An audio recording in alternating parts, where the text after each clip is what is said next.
الرجیم بسم اللہ الرحمن الرحیم فمن کان یرجو لقاء ربہ فلیعمل عملا صالحا ولا یشرک بعبادۃ ربہ احدا۔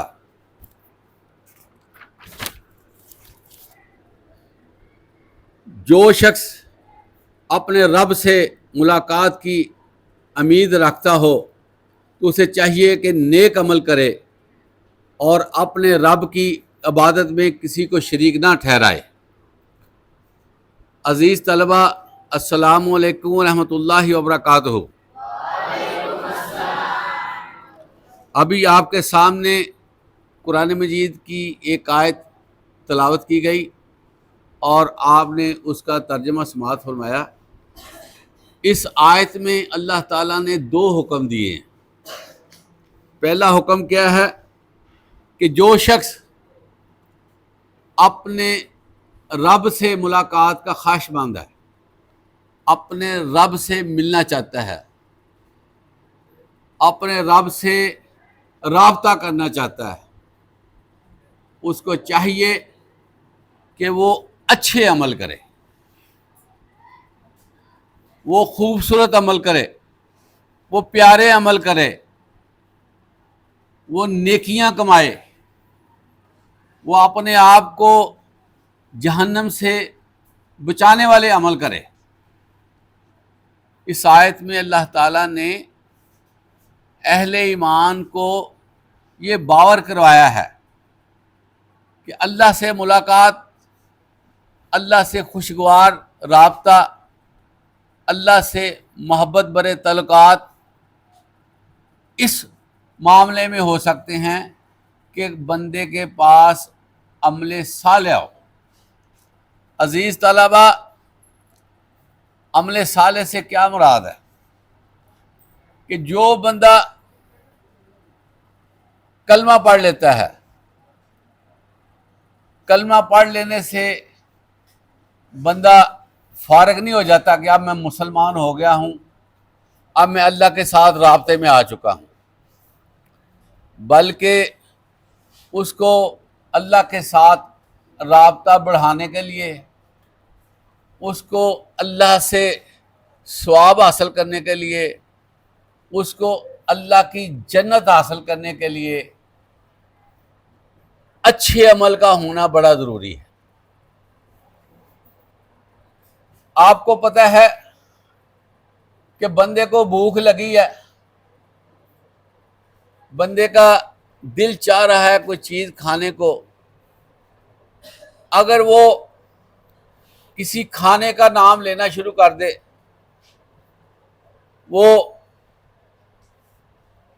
کسی فوڈ آئٹم کے بارے میں غور کرنا شروع کر دے، کیا اس وجہ سے اس کی بھوک اتر جائے گی؟ کیا اس وجہ سے اس کا پیٹ بھر جائے گا؟ عزیز طلبہ، جب تک ہم عمل صالح نہیں کرتے، ہمارا جو زبانی طور پر ایمان لانا وہ ہمیں فائدہ نہیں دے گا۔ قرآن مجید میں جس جگہ پر بھی اللہ تعالیٰ نے ایمان کی بات کی ہے، وہاں پر اللہ تعالیٰ نے ساتھ عمل صالح کی بات کی، کیونکہ جب بندہ کو کلمہ پڑھ لیتا ہے تو اس کے لیے ضروری ہو جاتا ہے کہ جو اللہ تعالیٰ نے قوانین بنائے ہیں اہل ایمان کے لیے وہ اپنے اوپر نافذ کرے، جو عبادات فرض کی گئی ہیں ان کو ادا کرے، جن چیزوں کے بارے میں منع کیا گیا ہے ان سے وہ منع ہو جائے۔ اگر وہ کلمہ پڑھنے کے بعد بھی اپنے اعمال، اپنے روز و شب، اپنی لیونگ، اپنے انداز وہی رکھتا ہے جو کلمہ پڑھنے سے پہلے تھے، تو اس کے مسلمان ہونے کا کیا فائدہ ہوگا؟ تو کلمہ پڑھنا کیا ہوتا ہے کہ اپنے آپ کو اللہ کے حکموں، اور رسول اللہ صلی اللہ علیہ وسلم کی سیرت کے تابع کر لینا، اس کو کہتے ہیں عمل صالح۔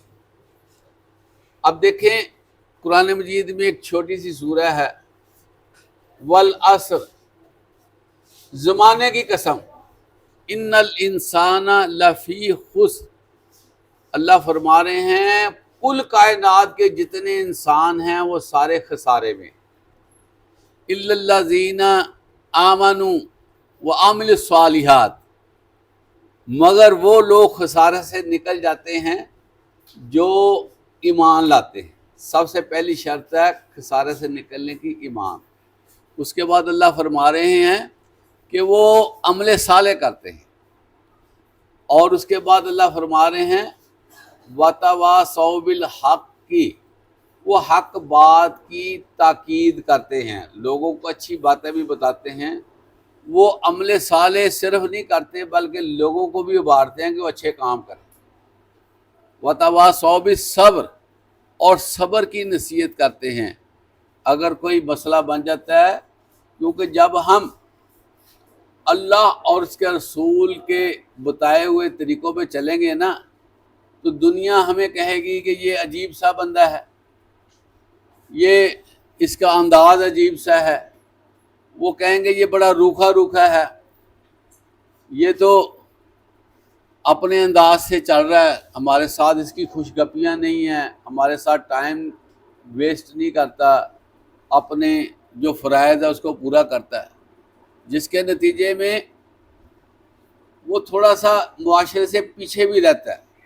اس حوالے سے اس کی دل جوئی کی ضرورت ہوتی ہے کہ یار یہ جو تم کام کر رہے ہو بڑا اچھا ہے، تو اس میں تھوڑا سا صبر کرو گے، اللہ تعالیٰ تمہیں بڑا اچھا اس کا اجر دے گا۔ اس لیے ہر بندے کو، ہر مسلمان کو کلمہ پڑھنے کے بعد یہاں اس آیت میں وعدہ کیا جا رہا ہے کہ اس کو اچھے عمل کرنے چاہیے، اور اس کے ڈیلنگ سے، اس کے طرز عمل سے واضح ہوگا یہ مسلمان ہے۔ جس طرح آپ صلی اللہ علیہ وسلم نے فرمایا کہ مومن اور کافر کے درمیان فرق کرنے والی نماز ہے۔ اب ایک بندہ کہتا ہے میں نے کلمہ پڑھ لیا ہے، میں بڑا عاشق رسول ہوں، میں بڑا مسلمان ہوں، میرے اندر بڑا ایمان ہے۔ اللہ کے نبی فرماتے ہیں کہ اگر وہ بندہ نماز ہی نہیں پڑھتا تو اس کے اور کافر کے درمیان فرق کیسے کیا جا سکتا ہے، کیونکہ اس پہ تو نماز فرض ہو گئی ہے۔ اسی طرح صرف نماز ہی نہیں، سارے عملوں کا خیال رکھنا بڑا ضروری ہے۔ پھر اس کے بعد یہ فرمایا جا رہا ہے کہ جو اللہ سے ملاقات کرنا چاہتا ہے، جو اللہ تعالیٰ سے امید رکھتا ہے کہ میں کامیاب ہو جاؤں، جو اللہ تعالیٰ سے جنت کا حصول چاہتا ہے، اس کو چاہیے کہ اپنے رب کے ساتھ کسی کو شریک نہ کرے۔ اب یہاں پر لفظ آیا ہے کہ رب کے ساتھ، اللہ تعالیٰ نے اپنی ایک صفت رب کا یہاں لفظ استعمال کیا، اور ساتھ کہا گیا کہ اپنے رب سے شریک نہ کرے۔ اس کا مطلب کیا بنتا ہے؟ رب کا مطلب عزیز طلبہ یہ بنتا ہے کہ سارا کچھ کرنے والی ذات اللہ ہے۔ اب رب کسے کہتے ہیں؟ کہ ابھی انسان وجود میں نہیں آیا، تو جو زیرو وجود میں آنے لگتی نا، وہاں سے اللہ تعالیٰ بطور رب اپنا کام شروع کر دیتا ہے۔ انسان کو اس کا جو پیدائش کا عمل ہے بڑا کمپلیکیٹڈ ہے، سائنس کے حوالے سے اگر دیکھا جائے تو وہ بندہ حیران ہو جاتا ہے کیسے اللہ تعالیٰ انسان کا وجود عمل میں لاتے ہیں۔ اس میں اللہ تعالیٰ کی جو ہے وہ ایک حکمت ہوتی ہے کہ کیسے اللہ تعالیٰ انسان کا وجود، پھر آتے ہی اس کے لیے خوراک کا انتظام، اس کے لیے دوسرے چیزوں کا اہتمام، یہ سارا اس کا رب ہونا ہے۔ پھر انسان کو بڑا کرتا ہے، آنکھیں، چہرہ، کان، پاؤں، ہر چیز ملتی ہے، اس کا رب ہونا ہے۔ تو پیدا ہونے سے لے کر اللہ کی جو شفقت انسان کے لیے ہوتی ہے نا، جو پروان چڑھاتا ہے اس کو وہ اس کا رابن ہے. تو اللہ کہتا ہے کہ میں سارا کچھ تمہارے لیے کر رہا ہوں, سارے ارینجمنٹس میرے ہیں.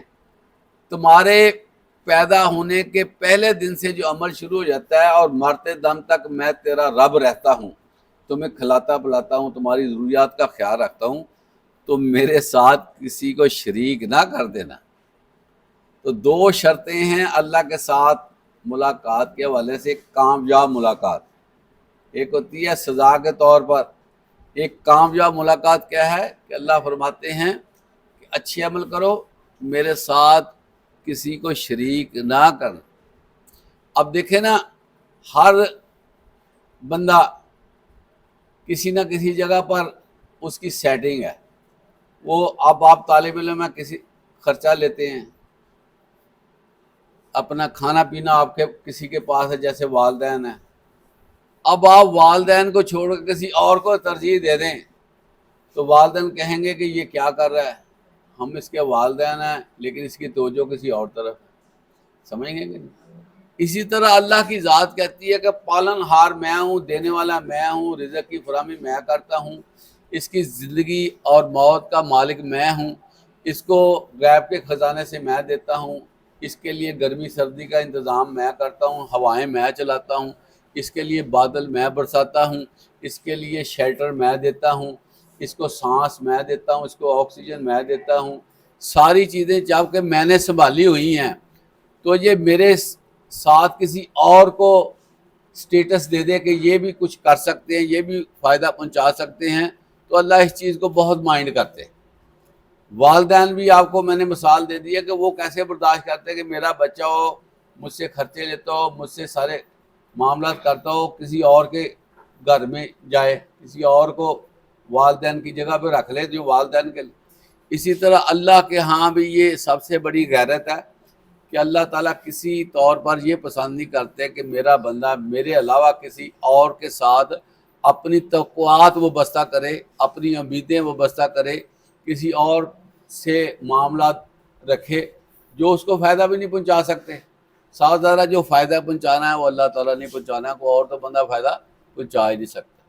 تو یہاں پر دو باتیں اللہ تعالیٰ نے فرما دی ہیں کہ میرا بندہ اچھے عمل کرے اور کسی کے ساتھ شرک نہیں کرے, کسی کا میرے ساتھ شرک نہیں کرے گا, میں اس کو ویلکم کروں گا, وارملی ویلکم کروں گا, اس کو پروٹوکول دوں گا, میرے ساتھ اس کے بڑے اچھے ریلیشن شپ بن جائیں گے. اللہ تعالیٰ ہمیں اسی طرح کا اپنا فرما بردار بندہ بنائے اور دنیا میں بھی کامیاب کرے اور آخرت میں بھی اللہ تعالیٰ ہمیں کامیاب کرے. وآخر دعوانا الحمدللہ رب العالمین.